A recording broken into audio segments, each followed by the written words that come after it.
You gonna try and talk tough standing there in your red underwear? This is Comic Book Lexicon. I'm Stephen Thomas. And I'm Josh with Grand Rapids. And we're looking at Wolverine Volume 1, Issue number 3. This was published in 1982. The story is by Chris Claremont. The pencils are by Frank Miller. The inks are by Joseph Rubinstein. And the letters are by Tom Orzechowski. So where we left off, so at the end of issue 2... Yukio's quarry was successfully dispatched. Yeah. And Mariko saw Wolverine eviscerate the distraction. Yes.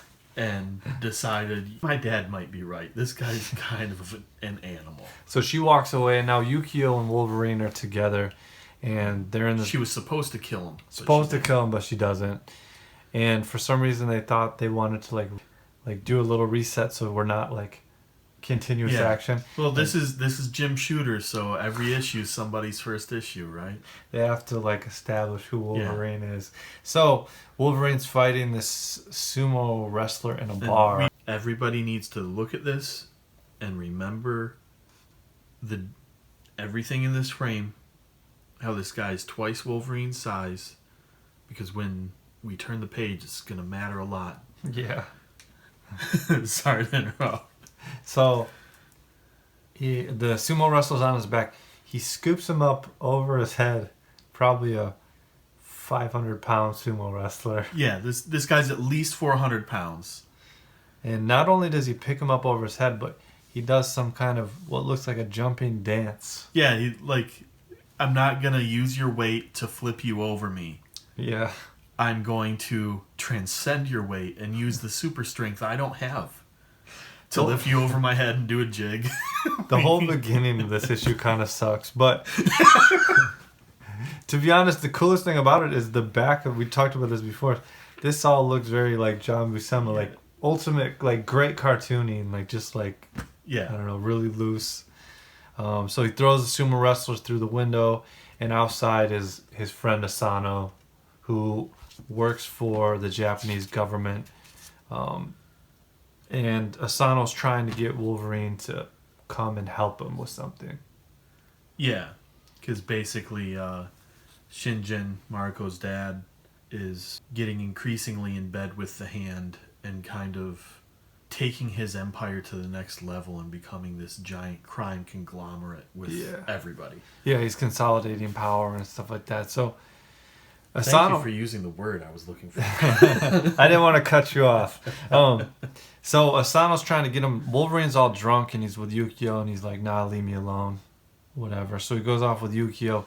At this point, Yukio, like we said, was supposed to have had Wolverine killed, but she didn't. And as they're leaving this bar and walking home, the Hand is kind of looming. Yeah. Now they stop by this bullet train and she wants to like show him one of her favorite places. Yeah, this is my favorite spot. You're the first person I've ever shown, which we've all been told that, and we've all told that to someone else, but I don't think it's ever been a railroad track. No, it's just a railroad track with a bullet train, and they're laying down, making out, and they roll just in time. And it's sort of like a thrill-seeking moment or whatever. We were going to do it, and I just got almost killed by this phallic metaphor. What's your problem? Yeah. And she's basically just, I like living on the edge because everyone's going to die, so fuck it. Yeah. And I don't remember what this is. He's just having a dream.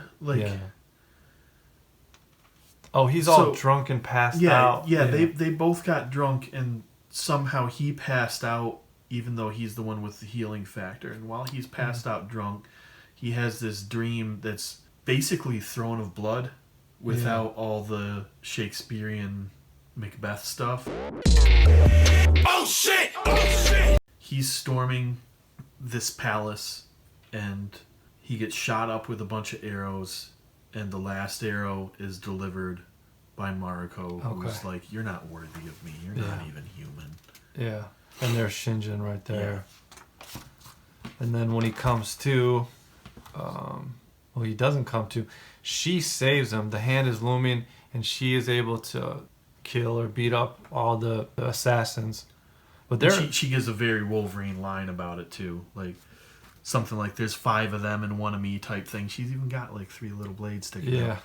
And then, my kind of fight. Yeah. That is a very Wolverine. She may as well be like Bub. So then she's trying to wake him up because he's all passed out and, he's all drunk and tired, and he says Mariko's name instead of hers. And she boots him right in the face for it and just takes off running. And off camera, we both kind of agreed that he deserves it because at this point he's been pining for someone that treats him like trash. Yeah. Even if it's for like reasons that are like honest and understandable to that person's perspective, like she's treating him like trash. He's still hung up on her.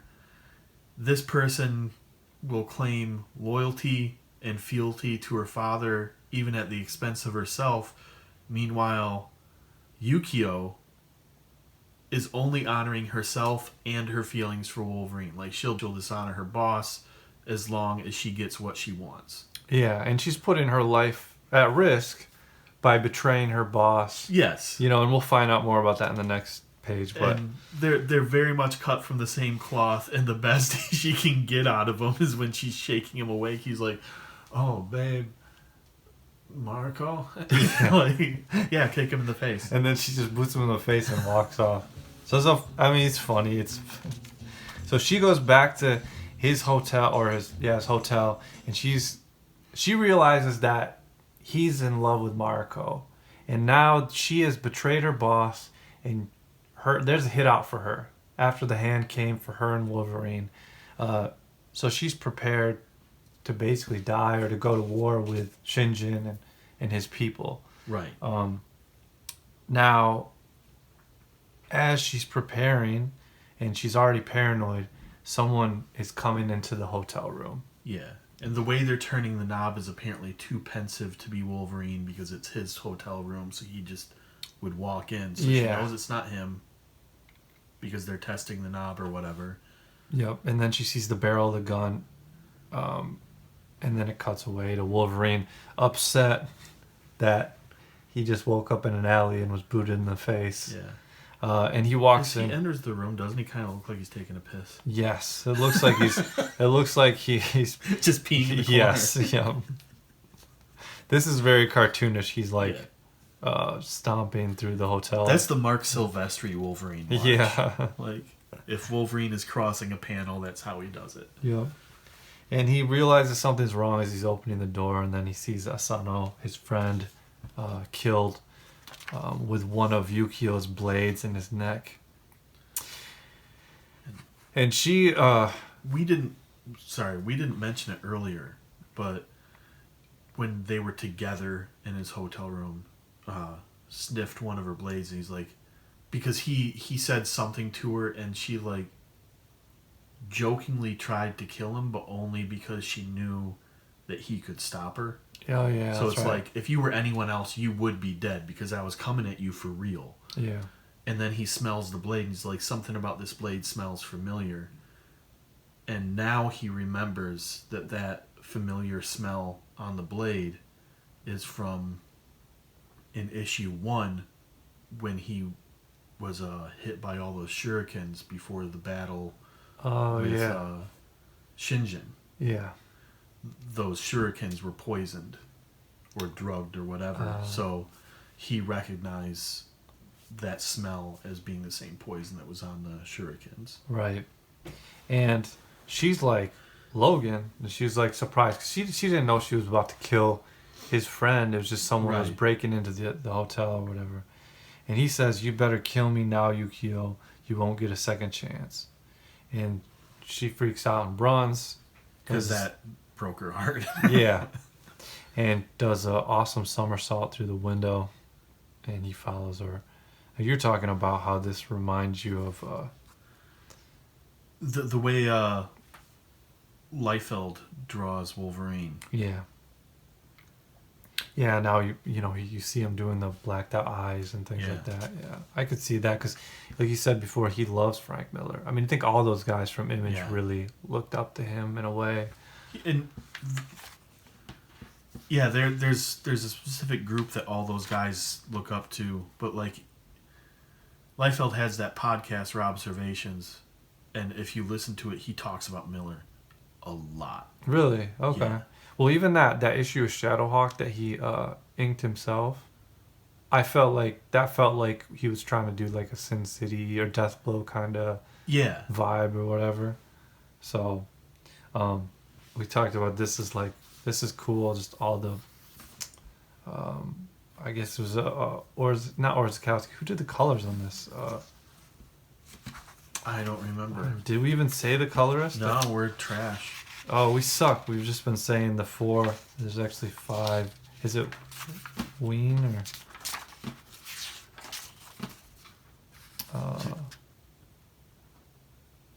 Oh, Glynis Ween. Is Glynis Ween the same as Glynis Oliver? I don't know. 'Cause So there can't be 2 colorists named Glynis, but Glynis Oliver is a very prolific colorist, and I'm guessing they're probably the same person. probably. All right, big correction. We haven't been mentioning the colorist in this series, and it's Glynis Ween or Wine. I'm not sure how you say it. It's Ween. It's Ween. Okay. Okay, let's find where we were. Okay, so Yukio's running away. We talked about this is like sort of Blade Runner, like you said. Yeah. That was really cool. They just did like these really like minimal colored backgrounds. They break into this place, or she falls into this place. And Into a giant Zen garden. yes. And then there's the Snicked. They're fighting, and I think she's trying to like communicate with him what's going on. She's like, "I love you, Logan, as you love me. Kill me and kill yourself." And he's like, "She's right." And I think he's at this part he's starting to realize. Yeah, he's figuring out that he's an idiot. Yeah. The Wolverine we get at the beginning of this story is not the Wolverine we know. The Wolverine that exits this story is much more the Wolverine we know. Yeah. This is a very like emotional, like. Yeah. Anyways, so he's fighting the hand,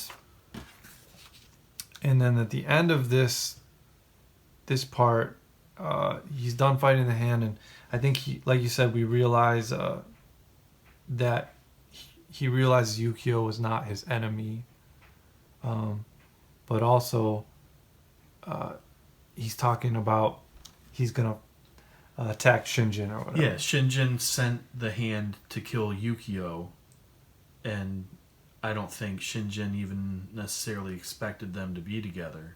Right. But he knows that he's sent the same people to kill him, to kill her, and you think I'm an animal. I might be an animal in a few minutes. You two have some sick sex thing. But you're going to see what a man I am. Sex? He's a man. We wrestled. Yeah. And this is sort of like this whole scene. It says, Mariko makes me want to change, to grow, to temper the berserker in me. I love them both. I failed them both. Worse, I failed myself because I lost myself. So like we just talked about a few minutes ago, it's like this whole series is like this almost like identity crisis that Wolverine's having or whatever. It's a grown man's coming of age story. Yeah. Yep. And so that's how issue 3 ends with sort of this ominous, he's going to confront Shinjin.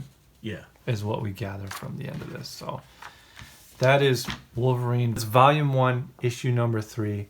My Instagram is in the description of this video. Josh's Instagram as well. And we have Comic Book Lexicon Instagram you can also find there. So issue 4 is coming up next. Thank you for watching. Yeah. Stay safe.